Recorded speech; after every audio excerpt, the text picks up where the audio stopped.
আপনি অনেক উপকার করলেন, লোকটা আপনাকে থ্যাঙ্কসও দিল না, স্বীকারটা পর্যন্ত করলো না, ভাব নিল সে নিজে নিজে সব করছে। আপনি যে এত কিছু করে দিয়েছেন, সে স্বীকারটা পর্যন্ত করতে রাজি না। এরকম লোক আছে না আমাদের সব? যদি সে স্বীকার না করে তাহলে সে নিজে অপরাধী হবে, কারণ সে নাশকর, সে অকৃতজ্ঞ। কিন্তু আপনি স্বীকারের আশা করবেন না। অনেকে আছে না, ওর জন্য আর কিছু করবো না, এত কিছু করলাম, নিমু গরম, স্বীকারই করে না, তাহলে ওর জন্য আর কিছু করবো না। এরকম আমরা করি কি করি না?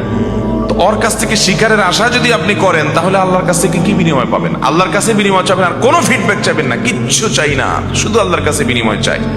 তার কাছ থেকে থ্যাঙ্কসটা পর্যন্ত আশা করি না। যা চাওয়ার সব কার কাছে চাই? আল্লাহর কাছে। এটা বলা হয় ইখলাস। ভাই, ইখলাসের একটা মজা আছে, আজীব এক স্বাদ আছে।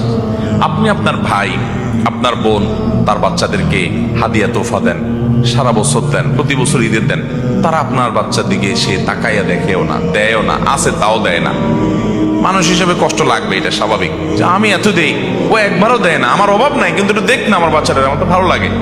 দেয় না সে। এই যে আপনি দিয়ে আবার সে দিচ্ছে না কেন সেটা আশা করছেন, এটা আপনার আমল বিনষ্টকারী বিষয় হতে পারে। এই জন্য আপনি এটা আশা করবেন না।